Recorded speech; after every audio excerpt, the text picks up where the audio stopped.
Welcome back to the podcast. Guest this week is Joey Temperley. He is the co-host of the Canadian Bitcoiners podcast. He's known for his analysis of Bitcoin, but also markets and culture. He blends macro commentary with reflections on faith and modern life. We did an episode, Joey, on your podcast about a year ago, maybe a little more, which I really enjoyed and have been listening since. And I'm very excited to have this conversation. I'm happy to be here, Phil. It's good to hear that you're still doing this. I remember when we did my show, you were on a hiatus. I don't think anyone told you to take that hiatus. I think people were telling you to get off the hiatus, and so you've been off and out for a while, and we're all grateful. It's good to see you. I appreciate that. Thank you. Yeah, and I could say that this podcasting thing, like any muscle, it atrophies, right? And when you stop doing it, you kind of lose the skill. So, definitely happy to be back, and just the opportunity to bring to my audience different perspectives and different conversations of people that I think are interesting and have something to say is really special. And I hope for the listener, I have a lot of different type of guests. You talk about Bitcoin, right? I mean, you talk about other things, but you have the focus. I don't, and that kind of allows me to bring in some very different perspectives. And I think your perspective today is going to be a new one to my audience, especially to a lot of people that maybe don't have their finger on the pulse as much with what's going on in markets these days. We'll talk about the ideas of financial nihilism and all that, but I want to start with Bitcoin and with this idea that Bitcoin is a trade like any other financial asset or any other derivative instrument, but it's not just that, it's also a philosophy. And I think that's something that a lot of people don't like. People deep into this stuff, people who are constantly reading and talking about it, really understand. But I think a lot of people that aren't so deep into it really don't understand, and they don't really see it, and it really makes Bitcoin a lot different than other asset classes and other trades, because it's real. I often say Bitcoin, the smartest people I know are in Bitcoin, and also the dumbest people I know. The purest, the most pure, decentralized, we're going to get away from money printing.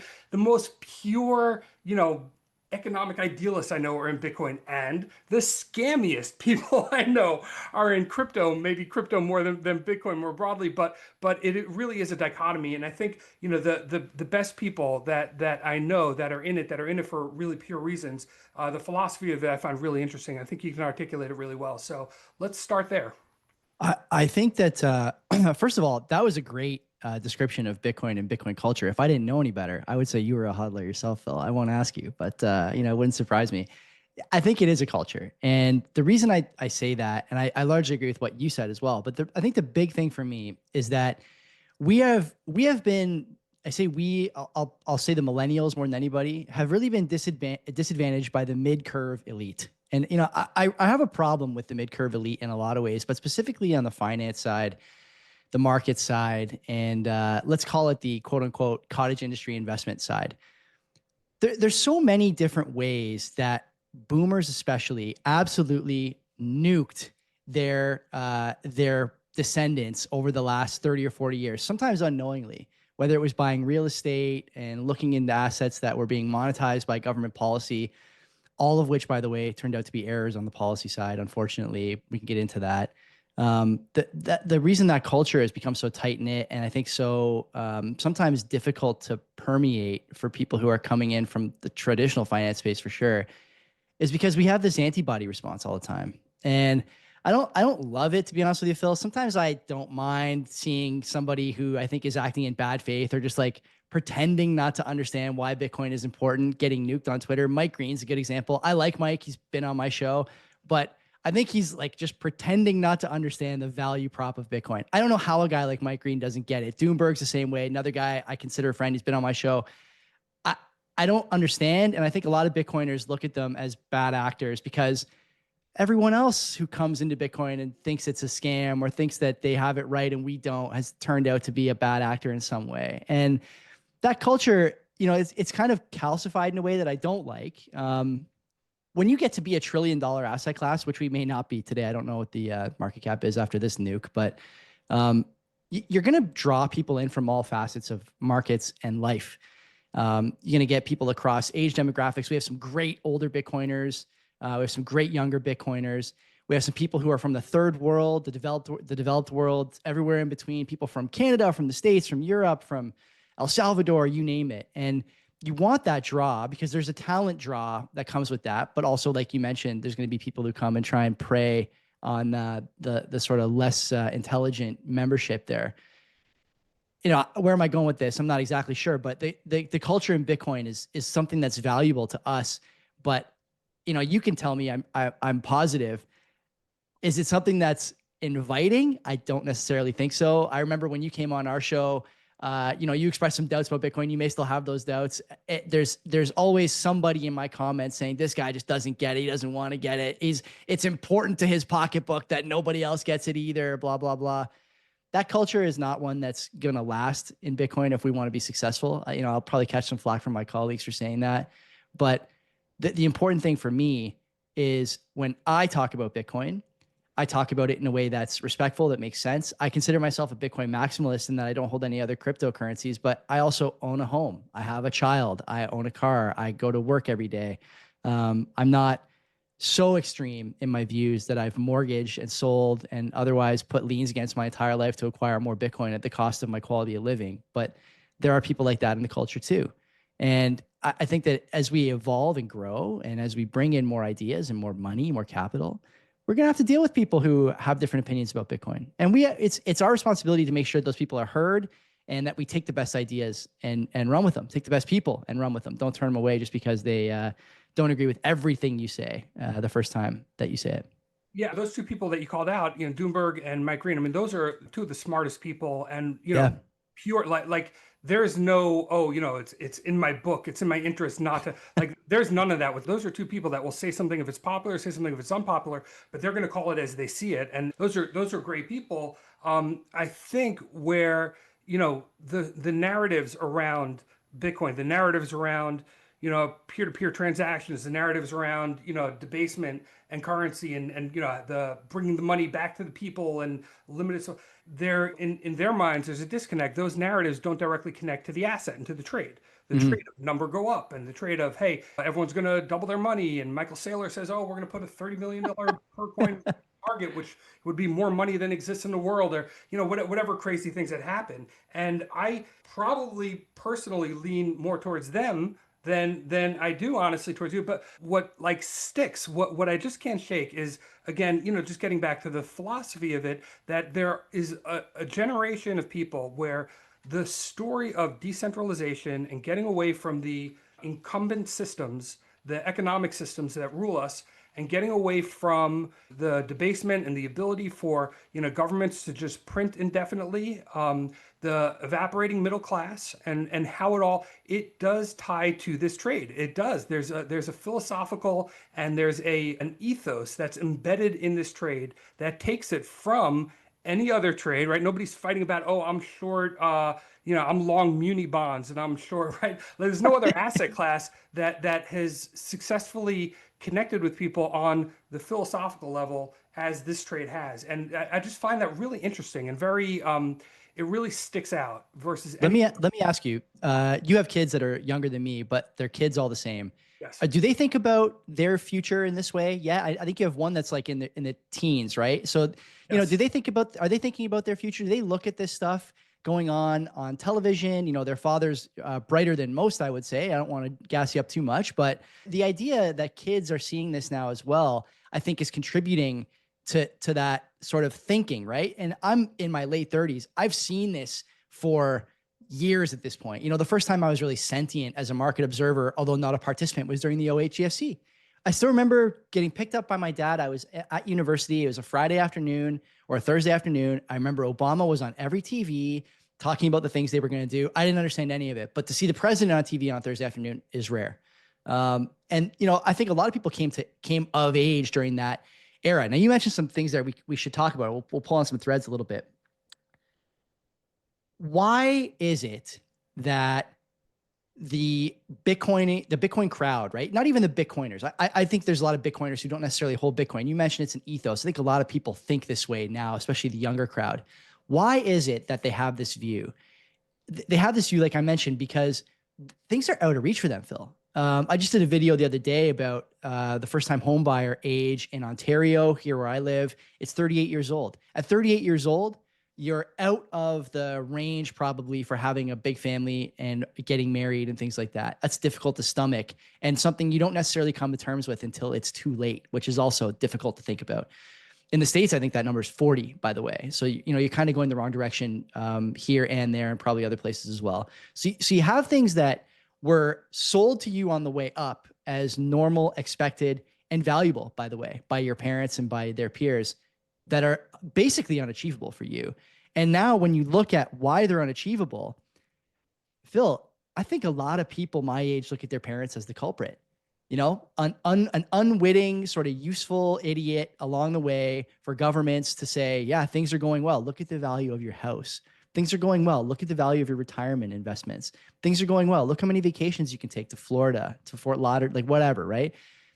These indicators of success were sold as the sort of be all end all, what you should be looking for in life.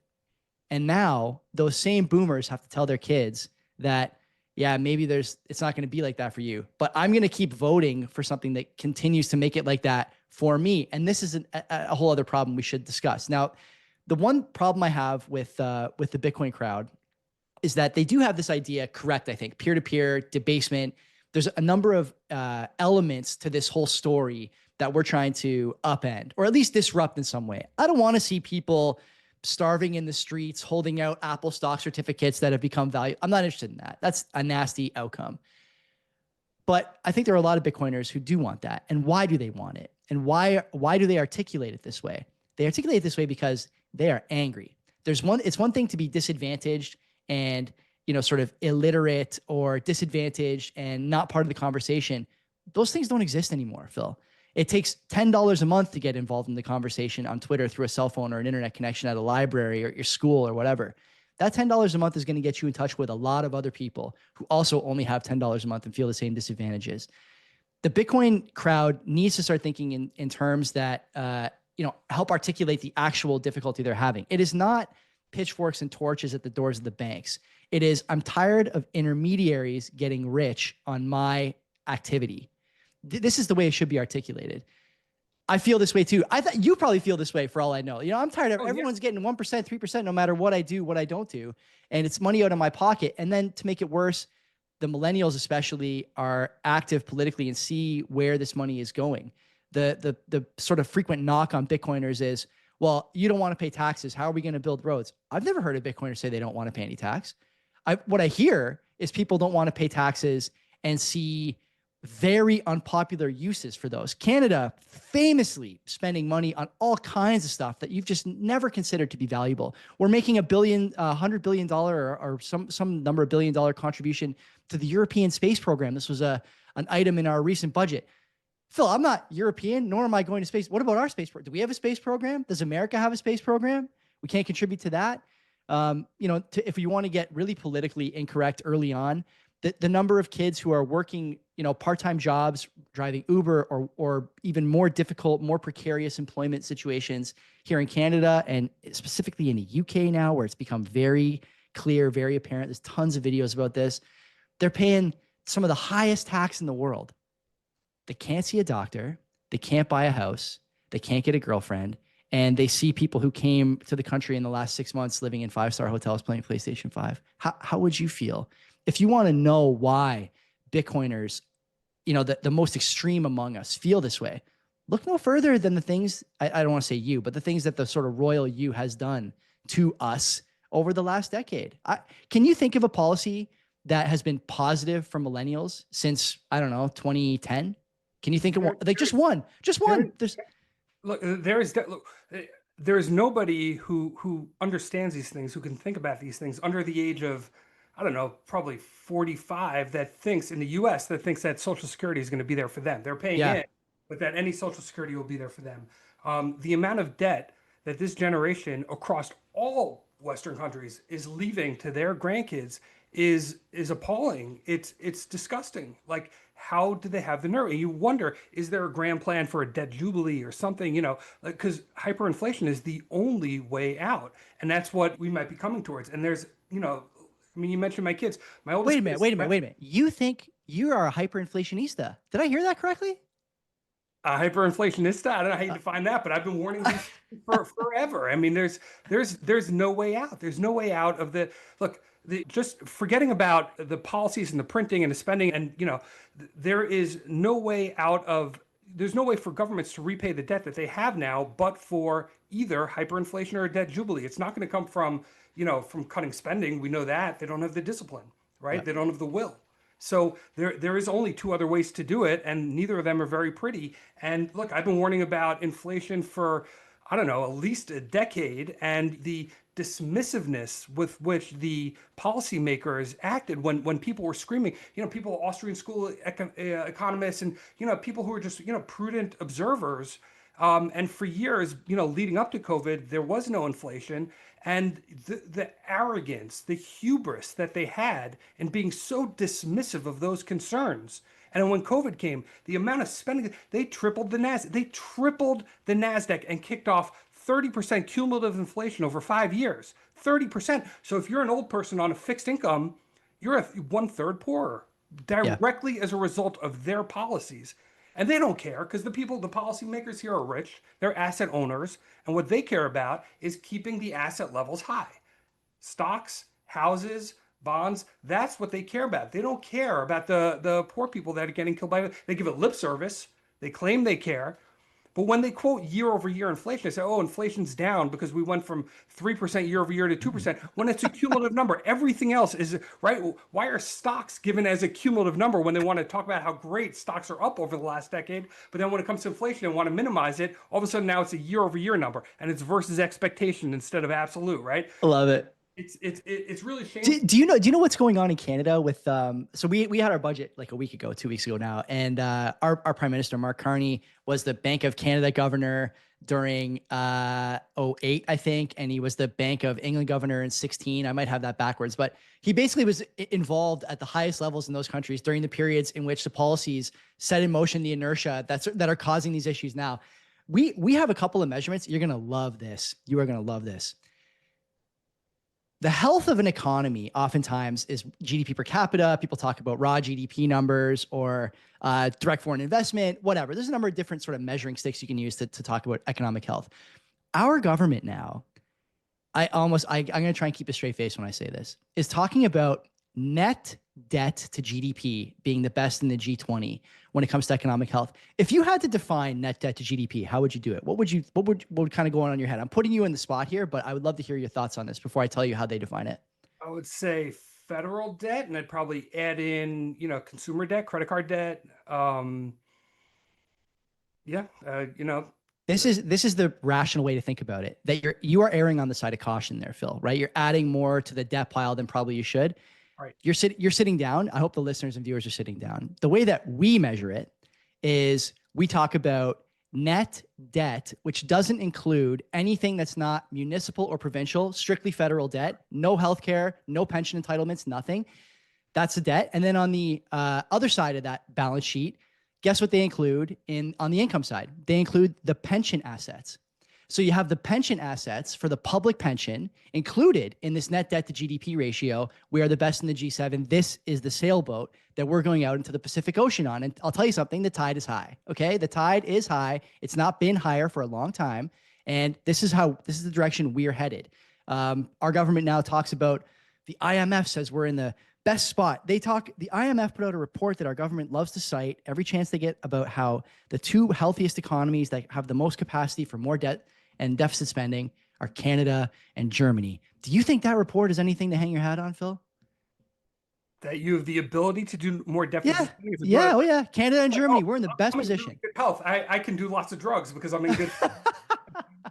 It's insane that these are the metrics we're using. And you're making a point that I'm trying to amplify, in that the goalposts are moving for what is healthy, expected, normal in the sort of post-COVID era, post-GFC era. And a lot of people don't realize this at all. When I talk to my dad was a high-ranking municipal official for a long time. And when he comes over to see my 1-year-old daughter, I try and get in his ear a little bit. Hey, Dad, I don't know if you saw the budget the other night, but we're talking about using your pension benefits to pay down the debt. Does that bother you? His eyes glaze over. And it's like, I don't know what he's thinking about. Is he thinking about his house going up in value? Is he thinking about his investment portfolio? I'm not sure. But the problem is that at some point, these numbers, to what you said earlier, are going to matter to somebody. Canadian 10-year rates going up, Japan rates. I mean, Japan is building a skyscraper on that chart every day with the green candle. And this is going to continue until something happens. And I don't know what that thing is going to be, but to me, I happen to agree with you. It is going to be some incredible inflationary event or some kind of debt jubilee. What other option is there? People talk about stuff like gold revaluation, or, the Bitcoin wet dream is that they start using Bitcoin to pay down the debt and it revalues at $1 million coin. These things are all possible, but none of them are good ideas. Not a single one. The damage is going to be unbelievable on the other side of any of those things. Yeah, when you look at Weimar Germany, you look at what happened with hyperinflation. It started just like this, and there was just an announcement just yesterday from the BOJ that they're going to do $120 billion stimulus to hand people to address inflation. It's like, are you insane? And again, you go back to Weimar Germany. People say, "Oh, the cure for high prices is high prices. When things get too expensive," and it's like, no, it's not, right? Because it get into this unwind where things fall apart. And on the other side of that is social unrest, social upheaval, and we can start to see pockets of it, right? You can start to see it bubble up, and in a number of different ways, and it's frankly it's depressing. And I think there's a dark cloud hanging over America and Canada now. I think there's a feeling of a little bit of depression. There's a feeling among young people that these governments, not just the economic policies are not for me, but the systems, the establishment are not for me. You mentioned my kids. I have a son who's in high school applying to colleges. And he told me that half the kids in his grade in public school, half the kids in his grade are pretending to be gay or bi on their applications to college so they can actually get in. And can you imagine, these are teenage boys, underage teenage boys, telling adults that they have gay sex lives because that somehow is going to be rewarded. Without that, they can't get into a college. Yeah. What is the sign of late stage fiat, if not that? I feel like this is it's an ongoing kind of thread that no matter what side of the Bitcoin financial world you're on, you see this everywhere. When I think about why those kids are doing that, isn't the other question, why do you want to go to a college at this point? That's a very good question. And that's a question. So with high school kids, that's a question that I'm really grappling with, because I don't want to be the one guy who's telling his kid it could be a passing, these things could be Maybe. A passing way. They could normalize. Do I think that they're going to learn any information, proprietary information that they're going to get from college that they're going to use in business, in life, that's going to help them propel them forward? No, I don't think there's a single thing. I think they can spend 3 weeks listening to podcasts and going on ChatGPT and learn anything on any topic that they would otherwise learn in college. I think they're probably going to learn how to play beer pong. And they're going to learn how to, bum around and sleep late, and maybe some radicalism and some anti-Semitism and. Do you fear the radical, sort of most radical, not to turn the interview on you, but the most radical tendencies of some of these communities rubbing off on your kids? Like I'm many years away from that, and it may be totally different when I send my own. But you're a father who understands the game, and still you're expressing that once you send them into this community where peer pressure rules the day, who knows what they're going to start thinking. It is nuts that even Phil is saying this at a time when much less competent people are sending their kids to universities. Here's the other thing, okay? In terms of university attendance, you almost have to send your kids away for school, even if you don't love the idea of the major, even if you don't love the idea of the ROI, even if you're afraid that they're going to come back with a Mamdani 2028 shirt. You have to send them, because if you don't, you're putting them in a position where they become dehumanized. And what do I mean by that? If you look at the top sort of earning companies, most influential companies in the world, what do they all have in common, Phil? They're all trying to take away your human impulses.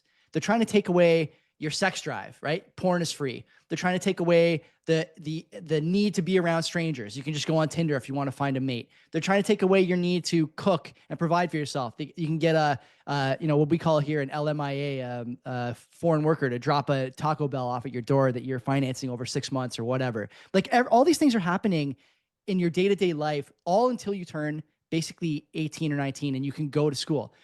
I don't know what the value prop is on that side. But I think it's getting greater and greater. And I think the universities know this, by the way. And so they realize that they don't have to produce an academic product anymore. Their product is a social one, even if they don't officially add that to your line items on your invoice. They understand that if you want your kids to develop, you have two choices. You send them to the military or you send them to X post-secondary institution. But those are sort of the choices now. And until that changes, I can't imagine that universities are going to care about the outcomes. I mean, we could talk about the way that they're not forced to underwrite loans for worthless degrees. You know, how many kids can you graduate in underwater basket weaving? Well, I got an honors degree. I don't want to make coffee and write your name on it. Too bad. That's where the value is in that degree. You know, all these things are piling up. And this is the other problem, right? You know, we've talked about kind of the younger generation feeling like they're disadvantaged. It's not just policy that's done this. It's basically every single institution along the way has become predatory, whether it's elementary schools, daycares, high schools, universities, places of employment. Where are those kids dealing with an honest dealer at this stage? I would argue that they're not dealing with an honest dealer anywhere except in their home. And by the way, mom and dad have to work 4 jobs now to make sure the mortgage doesn't go into default. Sorry about that. You're going to be raised by, you know, I don't know who's a famous YouTuber. I'm out of the loop there on that. I'm a boomer in that respect. But so, you know, you're being raised on YouTube or Twitch or whatever. It is a bad situation for kids. What I try and do is to stay positive, is say, look, you know, there's a lot of good communities out there.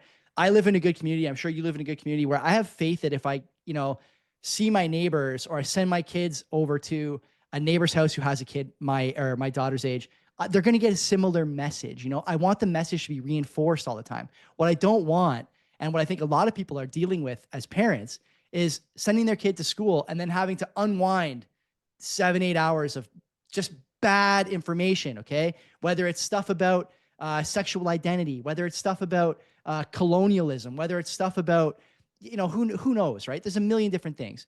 It's just, everything is swimming upstream. And, you know, to tie a bow on it, one of the reasons Bitcoin is important to a lot of us is because it gives you the financial freedom to say, I'm not sending my kid to that school.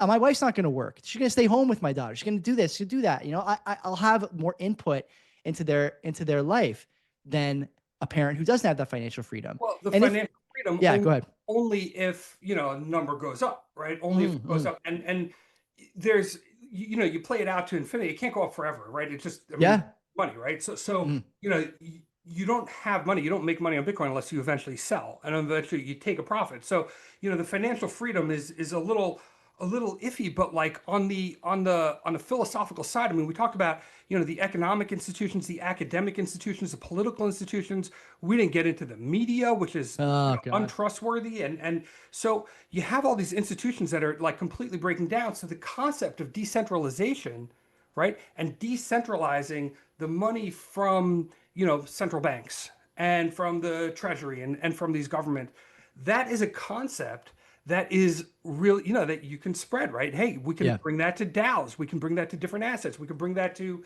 just trusting, you know, things, documents. But it's an idea where the people who are in charge, the people who are in charge of information, of the money, of the certifications and the gatekeeping and all these things, if those people are not to be trusted, then you have to take those responsibilities away from those people, right? And all people are corrupt or can be corrupted. So you find these processes, these algorithms, these ways where you decentralize it, maybe automate it, right? And you remove that. So it's like Bitcoin as a trade or as a monetary system is, you know, like that's the connection between the philosophy of it. And that's what I'm really trying to build to and get to here. I think that is true. You know, in terms of the community building and removing the trust from people and decentralizing, you're 100% right. One of the things that I think, you know, a lot of people agree with, Bitcoin or not, is the problem that governments are having now is to really raise a healthy society. You have to have people who are willing participants in that society. And to get willing participants, you need the rational action to be participation. And you make that the rational action by rewarding participants with some improvement in their day-to-day life, economic situation, their community. They do something and then they look outside their window and something has improved over time. And the more people are doing things, the more things are improving. The problem now for governments is that participation is no longer the rational action.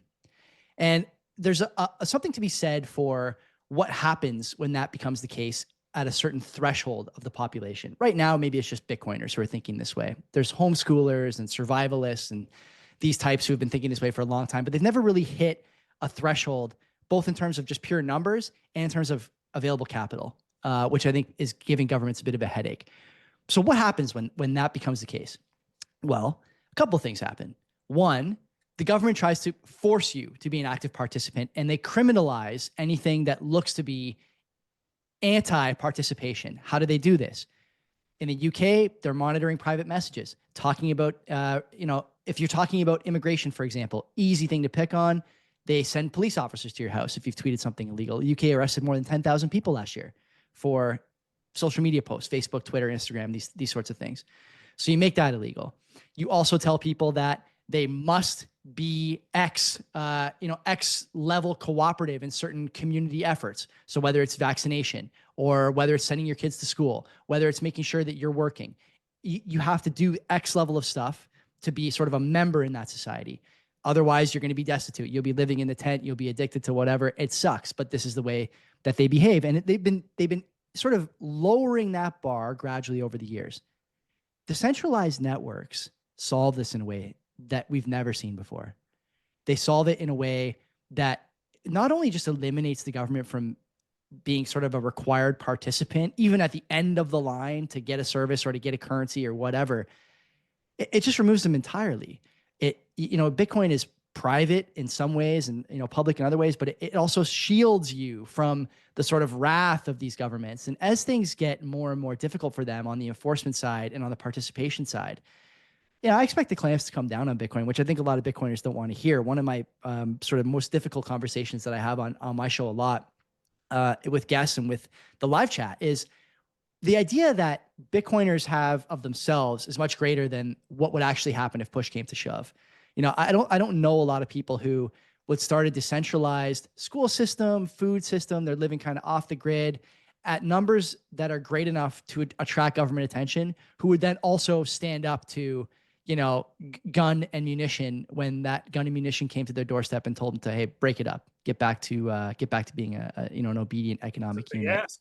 It's a big ask. It is a big ask. And it shouldn't be a big ask because the government shouldn't have a problem with that. The government has gone so far away from the original sort of desired set of characteristics and has truly become like the Hobbes Leviathan, right? It's completely out of control now. What is that? What's the Hobbes Leviathan? Hobbes is a political philosopher from years and years ago, a long time ago, and wrote this book about how basically left unchecked, government will always expand its power because power expansion is the only way to guarantee its survival. And at the end of the day, this is the organism that government is.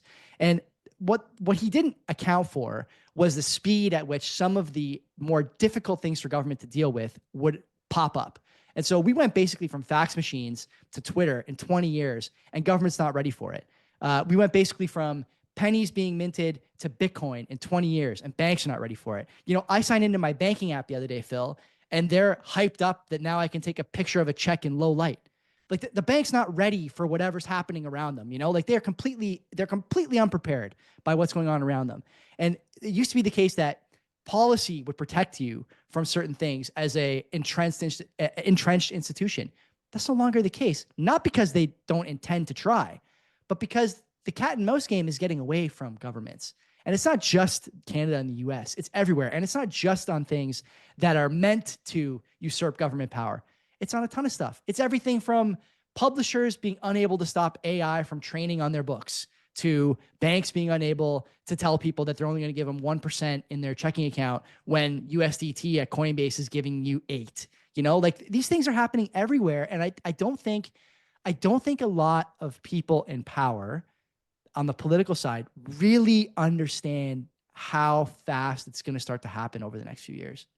They're losing their grip, and as they're losing their grip, they're getting more and more vicious about it. And look, you talked about this. There used to be this contract, right? Like, hey, I go to school, I keep out of trouble, I do the things I'm supposed to do, right? I know I'm going to have a house in the suburbs and 2 cars and a family and safety and just the basic things, right? Like that was the contract for the last, 50, 60 years at least.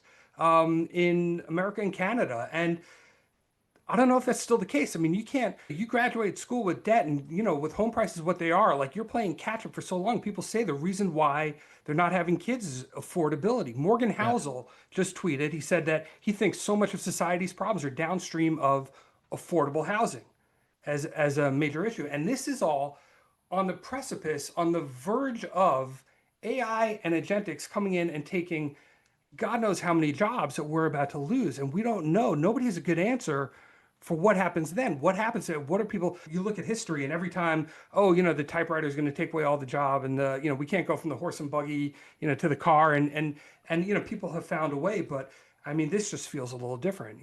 There's Don't you think the AI thing is really a spectacular, like a spectacular fireworks show waiting to happen? Think about this. You've brought in Canada, again, not to rag on immigration, but it is like a huge issue in all over the modern world. You've brought in people who are broadly incompatible with modern culture through no fault of their own. This is the culture they came from. They are broadly incompatible with what you see United States, Canada, most of Europe. You bring them in to do basically low wage work. So they're delivering food, they're working in warehouses, they're picking apples on farms, whatever. You brought in all these people to presumably help your tax base. We've talked in Canada a lot about how we just need to increase the worker to pension recipient ratio. Otherwise, these things are going to fold. They're going to fold anyway, but whatever. The problem is all those jobs, like you mentioned, Phil, are going to be gone because of artificial intelligence, inside of this decade, if not the next. And all these people are going to be here. They're all going to be destitute. They're all going to be rudderless. They're all going to be mad. And not only are you going to have this problem where your tax base is completely eroded, but also now you have 1 million, 2 million, 3 million, maybe more if you're in Canada, people who came here hoping for something better and are getting something worse. And by the way, there's also a general sort of fatigue around immigration, a general fatigue around cultural frictions, general fatigue around people coming from overseas and taking work for high schoolers. Then on top of that, you also have to deal with, okay, well, the housing affordability thing is not getting any better because the boomers are living till 95. You got 30 years still to wait until these guys sell.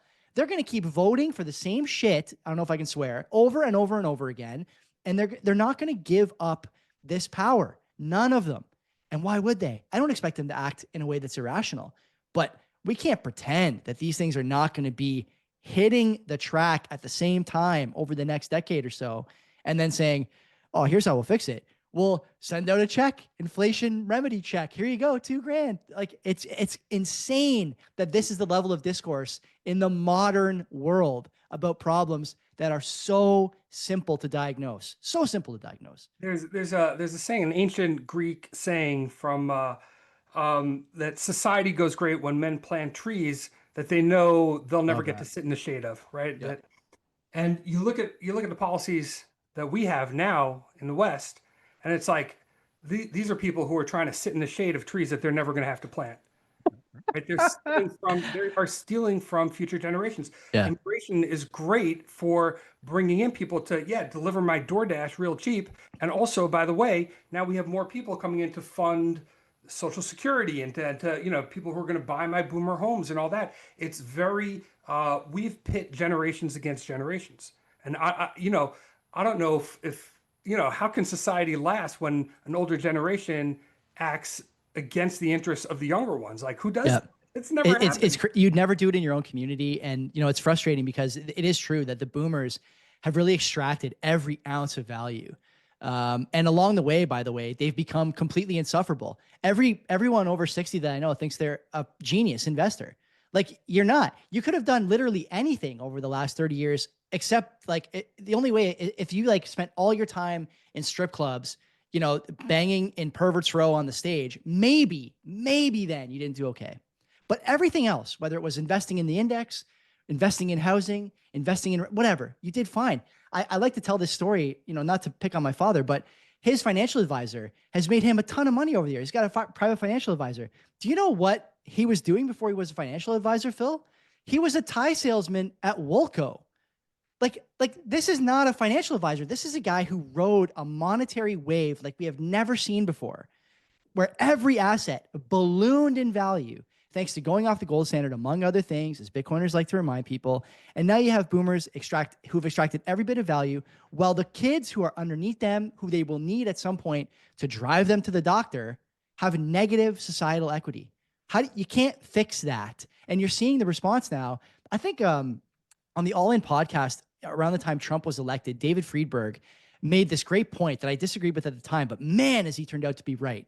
While all the other guys on that show were celebrating the end of the communist impulse, the end of the left, the end of the woke, Friedberg said, you guys are wrong. You're going to see a communist wave rush through America and the modern world like you have never seen before. And those other guys laughed. Chamath and J. Cal Sachs, who's in the administration, they laughed it off. No way. Well, here we are.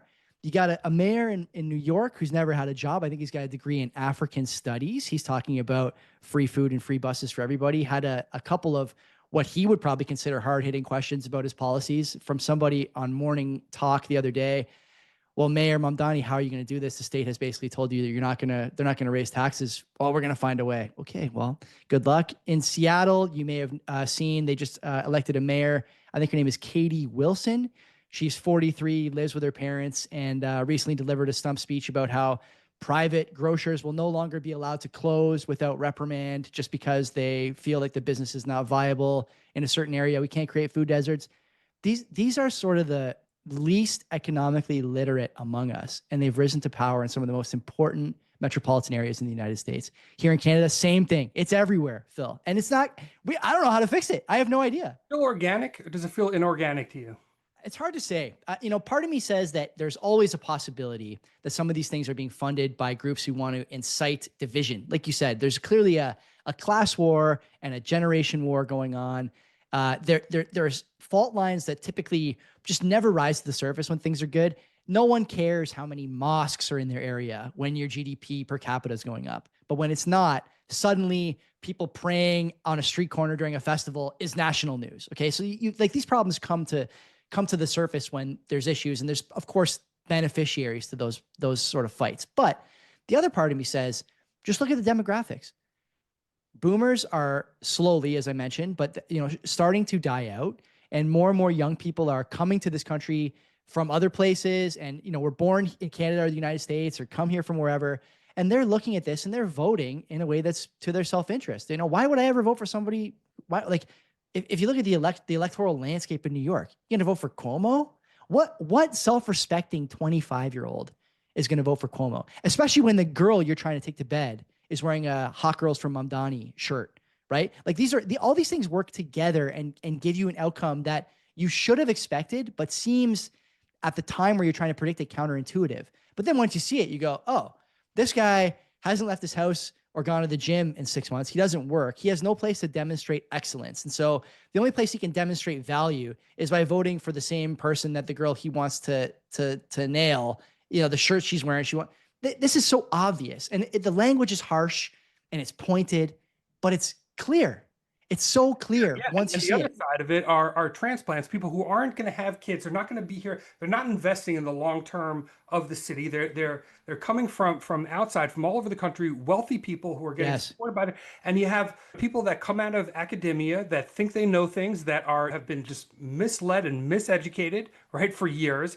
And then you have, the worst of it are the people who imagine, well, I love communism because in my virtuous, I am such a better person than everyone else. I'm more kind. I feel things, right? So I'm a better person. So I'm going to be the communist who generously deploys the capital equally to everyone else. I am the savior to all the poor people. I'm going to help people. And what these idiots don't realize is, first of all, they themselves are going to be corrupted, obviously. Second of all, that they're not going to be the person who's benevolently handing out, money to the poor and being celebrated and hoisted on their shoulders. That's not who you're going to be. You're going to be the one, sent to the gulag. You're going to be the one, like in the Cultural Revolution in China. You're going to be the one, they're going to turn on you. And these people are very stupid and they're very naive. And I think their stupidity and their naivete has been taken advantage of by people with sinister ideas, like in the case of Mamdani. And it's a very dark, very Okay, let's go down this road here. Who is? We've talked a bit, like we've been on this for 45 minutes, and we've kind of danced around this, like they. Who is the royal they? Who is they funding? Who is they doing the sort of intrusion into politics, the intrusion in economics, the intrusion in academia? Who is this they? This is the problem that once you start to espouse these ideas in polite company, eventually the question comes, who are you talking about? And this is when you sound crazy. I don't have a good answer for this, but clearly there's some steering force behind all of this. Who is it? Yeah, I don't know. I mean, there are some very well-funded campaigns on social media, like misinformation campaigns, and like that's it's very clear. If you everyone, Gelman amnesia, right? You're an Yes. expert. You know about one topic, and you can see, oh, all this stuff is bullshit, right? Everyone has it all wrong, and then you go on to the next topic, and you just kind of go with the crowd because you don't know or you trust the sources. It's like that with Israel. The amount of misinformation and the amount of like evil positioning about Israel, it's like it's outrageous. Like to anybody who's like been there and knows anything about the conflict, the amount of stuff that people say unimpeded, not by the New York Times, not by Harvard. There's no There is no lie about Israel that is dark enough that someone on the left is going to stand up and say, "Whoa, whoa, whoa! I don't think it's actually. I don't The think New it's." Yorker just ran a piece on Fuentes like 2 weeks ago. They had his Yeah. mug front and center. It's probably the best picture that kid has ever taken. And they Of ran all the the people in the world crazy that they can glorify him, the same with that Piker guy gets the, in liker. Variety Yeah, yeah, magazine yeah. or whatever. Yeah. Of all the people, because somebody's funding it, somebody's paying for them to be placed there. There is clearly on that topic, there is clearly a well-funded campaign. On these other things, I don't know. I mean, I don't know. It makes me wonder, what the sort of desired outcomes are. That's a path we don't have to go down. The frustrating thing for me is that this is something you expect from kind of youthful exuberance. It's sometimes a natural outcome from people thinking, I see the injustice in the world and I can change it. And while this has been tried before, and it has been tried by my generation.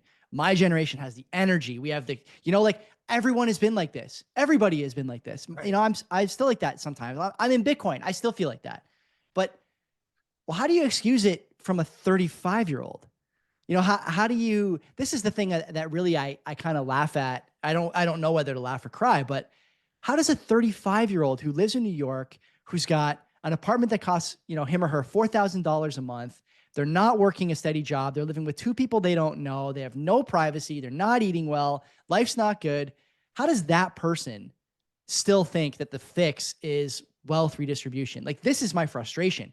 And There's more a lack government. of And consideration more by these government. people. And Yeah. more government. Hey, the government fucked everything up, so I know what to do. Ooh, Yeah. I have an idea. Let's give them more. I got to be in the government. My guy will fix it. Right. My guy's uniquely caring and uniquely generous. I don't know. Mamdani is an interesting case. Like he's obviously charming. He's a handsome guy. He's young. I think he's like younger than me. I'm pretty sure he's in his early 30s. For a guy like that, I kind of get it. And this is, to your point, I think this is the best way to reason that there's been funding from here for this from some, shadowy group. Because if you put a guy up there who's in his 60s with a 32 BMI, okay, suddenly the free buses, they're just not hitting the same, like the kids would say, but they find this guy who's like charming. He kind of looks cool. He's eating the rice with his hands in one picture. He's got the suit on. He's yelling in the bar. He's yelling on the stump. That's like a sort of synthetic made in a lab type politician. And to me, the other frustrating thing, not on the funding side, or maybe sort of on the funding side, I guess, but with the inverse result, the best that the sort of Republican base can muster up is Cuomo.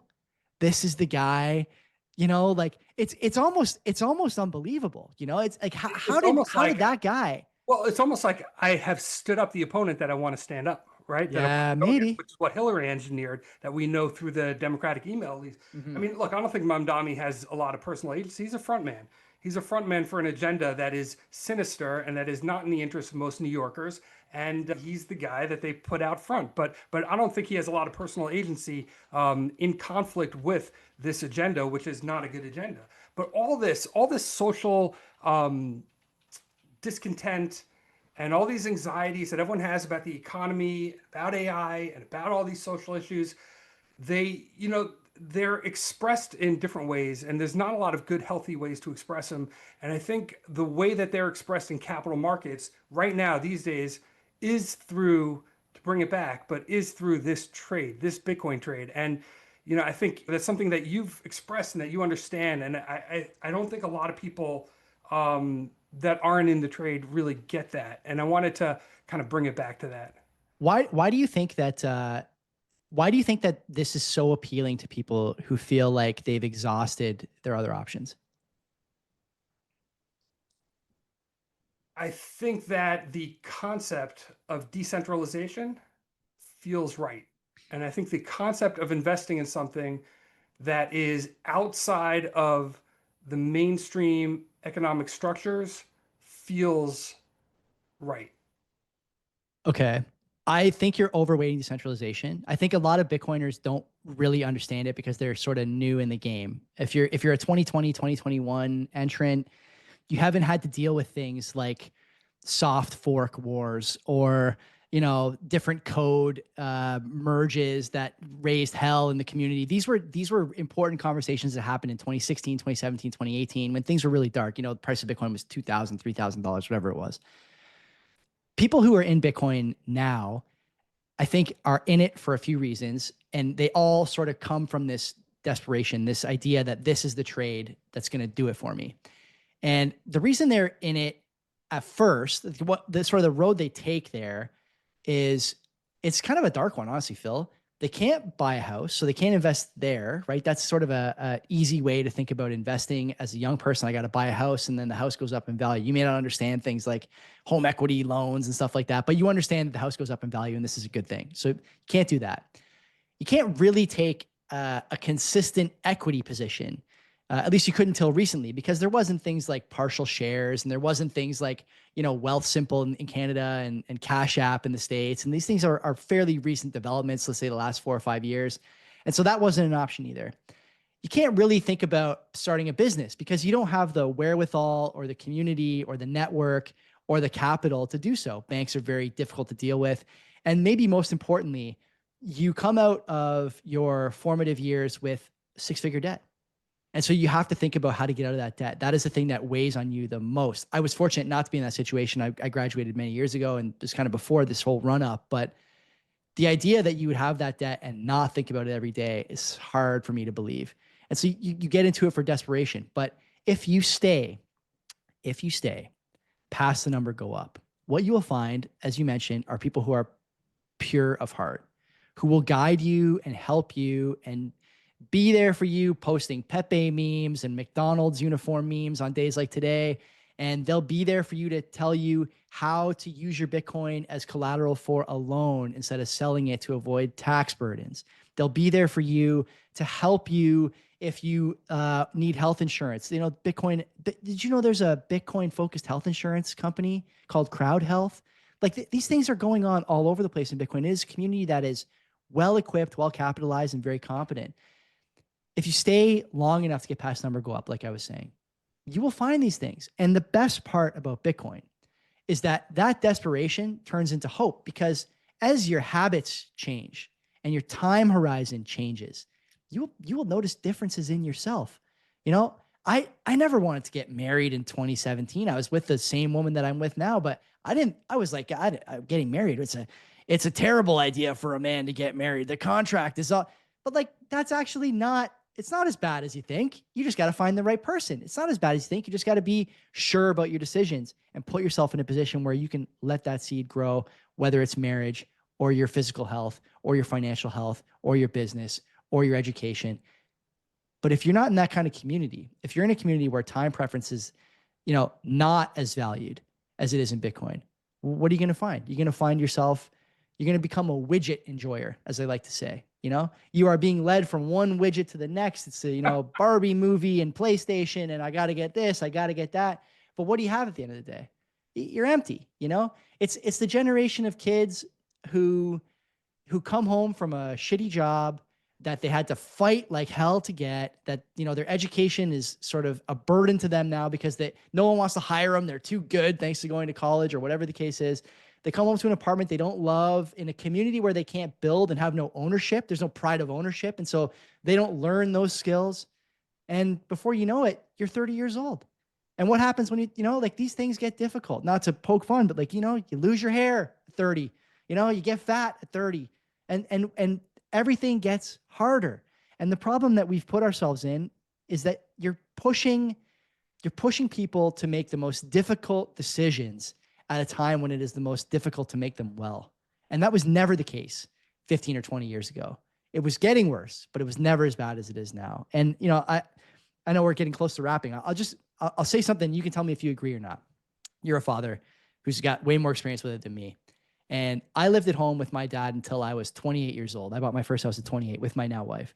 And one of the things that he told me is that the reason he never kicked me out, even though I had a good job, even though I was making money and had a, you know, steady partner, is because he was in a position to keep supporting me to make sure that he was an influence on the three most important decisions that I would make as a man, even though I didn't realize it at the time. It was who you're going to partner with, where you're going to work, and where you're going to live. And the way that we treat kids now is go out on your own, make something of yourself at 18, 19, 20, and, you know, find yourself, find your road. That's not the answer. It's not the answer. The answer is to go to people who have been there, done that, and done so successfully, who can help you avoid the mistakes that they didn't avoid, that their parents helped them avoid, that, you know, there's a compounding good decision-making effect here down the bloodline that you can benefit from. You can benefit from if you're in a position to do so and if your parents are in a position to help you with that. But more and more, Phil, it's just not the case. And we are seeing the outcomes of that now. People are making big decisions without that help. Divorce rates are high. Poverty is high. Kids are born out of wedlock. There's a lot of problems. And I think, you know, we've talked about it all afternoon. These are simple issues to solve if we want to solve them, but doesn't seem to be the case. It's a good place to leave it. Yeah. Where can people find your podcast? Where can people find more of you? Canadian Bitcoiners Podcast. We are live on Monday nights with a very lively, sometimes hostile public chat. That's a fun place to be. And you can find me on Twitter at Joey Tweets. There's 3 E's in tweets. Lots of places to find good Bitcoin content. I'm not the only place, but I'm happy to be your top of funnel if that's what you're into. All right. Well, thanks again. Thank you to the audience for your time and attention, and we'll be back next week.